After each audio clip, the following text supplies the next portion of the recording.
one of my jobs is to make sure that we're relevant year-round, and we have been. And so there's plenty of attention on us now, which is great going into the season, and so the stage is set for us to really now just perform well.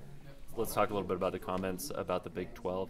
Did that indicate that you'd like to see BYU to move more in that direction away from independence, or just that would be, kind of a future, possibility? So it's pretty simple. I see independence as a launch point. So we've trended, and I love what it's done for us in terms of exposure. Again, only 14 teams have been seen more since we've been independent of the 128 that play, which is an amazing thing. So the exposure part is fantastic.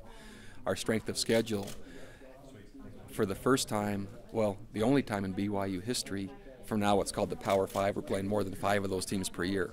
That's going up and has gone up since we've been independent. So we're getting strength of schedule, we're getting exposure, so independence is being really helpful that way and will continue to be. That is on its way to something, and that means as the national landscape of college football is changing, I see inclusion being the next step after independence. And where and when, I'm not sure, but I saw a great opportunity after playing Oklahoma, after playing Texas, kind of considering the heartland and the conservative values of the league and where it is, and that BYU might fit there. It made a lot of sense to me, and so I think it could be great. Does the relative, maybe some of the struggles that Utah's had or TCU's had in the transition periods, is that a concern at all, or is that just part of the natural process of transition? I think it's a natural part of the transition for those two schools and maybe others.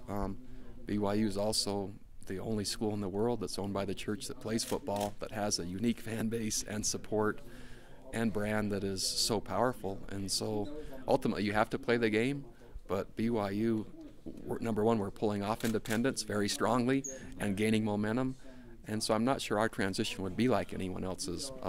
Maybe if you look just at wins and losses, maybe, who knows yet.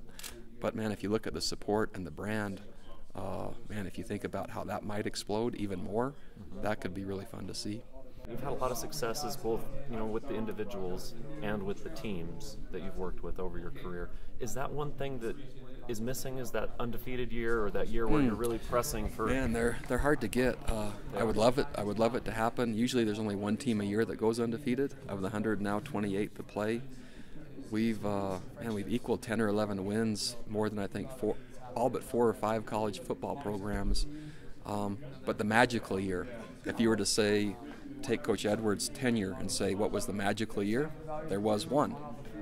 One was the national championship year and being undefeated. So 96 will probably be the second one. Exactly right. 96 would be the second. Mm-hmm. Yeah, and so that's one loss. So it's undefeated to one loss. And so we've been 11-2 a number of times, 10-3 a number of times. So really, one loss, that would be the next magical one.